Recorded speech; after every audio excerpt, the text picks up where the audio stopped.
My name is Heather, and I'm the children's librarian at the Loveland Branch Library. And I'm here today to talk about something that's very dark.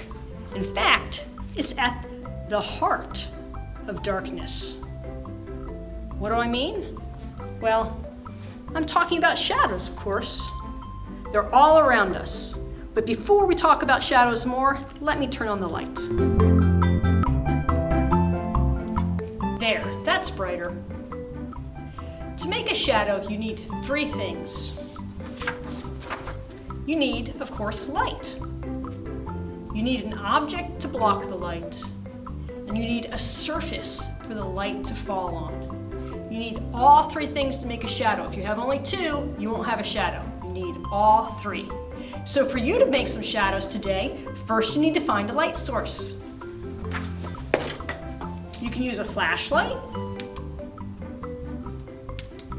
You can use a desk lamp. You can use the light from a grown-up's phone, or you can use the sun. There's all sorts of light sources out there. You also need, let's see here, that's our light source. You also need an object to block the light. I like to use just a bunch of common household goods. Things I find in the kitchen, in the office, in the playroom.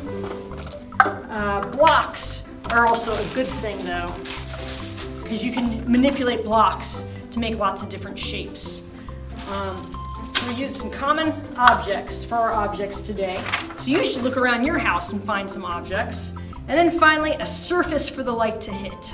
I'm lucky. I have a great big white wall for the light to hit. There's nothing on it and it's nice and smooth.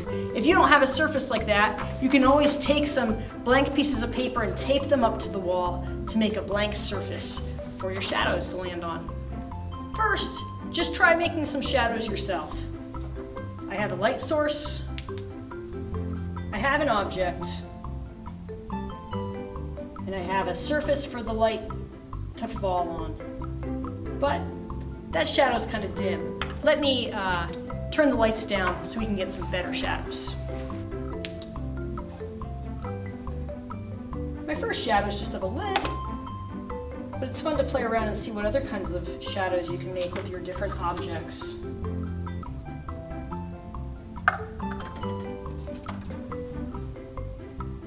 Also, try to figure out what the relationship is between the size of the shadow and the distance of the object from the light source. When is the shadow larger and when is it smaller? With blocks, try playing around to see if you can make shapes that have meaning. I've put these blocks together. I'm going to give you a big, high,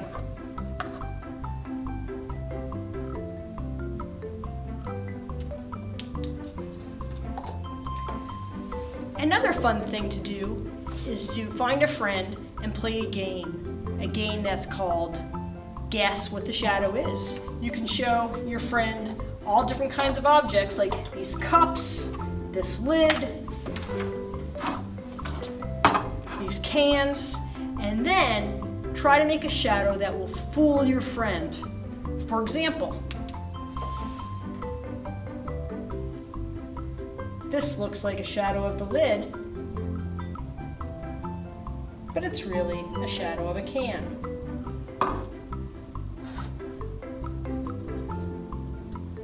This looks like the shadow of a ball, but it's really the shadow of a cup. You can also use your objects to make cool shadows that look like outer space creatures or neat buildings. Here I've combined my objects to make a pretty cool shadow. And you'll notice that there's some light coming through part of my sculpture here because that object is translucent. That part of the bottle lets light through. It's translucent. So see what kind of sculptures you can make with your objects. Now before we go further, let me introduce our secret guest. This guest is called Garfield. Now, Garfield is not our guest's true name, but it is a pseudonym, a fake name that he has asked us to use to protect his anonymity, to protect his name and who he is. And so we're only going to show Garfield in shadow like this. But let's see what Garfield has to say about shadows. So Garfield, tell us about shadows. Oh, I just love shadows. I love flicking my tail and watching the shadow and chasing the shadows of butterflies. It's great. That's really fantastic. I can understand that. But why do you want to be anonymous? Why do you only want to show us your shadow and not your face today? Oh, that's because none of the other cats understand how great shadows are. They're just so groovy. They like to chase those silly laser lights, those red laser lights around the room. But I prefer to chase shadows. I don't want them to laugh at me, so I'm being secret. Well, that makes sense. Thanks for talking to us about shadows today, Garfield. And you know, you can make an image like Garfield's here, and you can do that by making shadow puppets.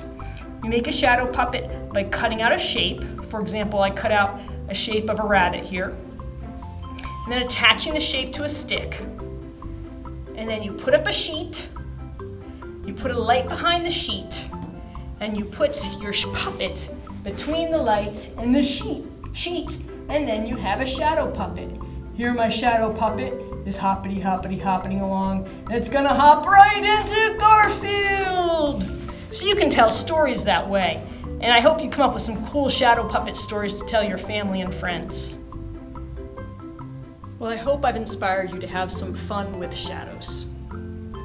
Until next time, the only thing I have to say is, bye-bye. Get free arts and crafts videos with your library card.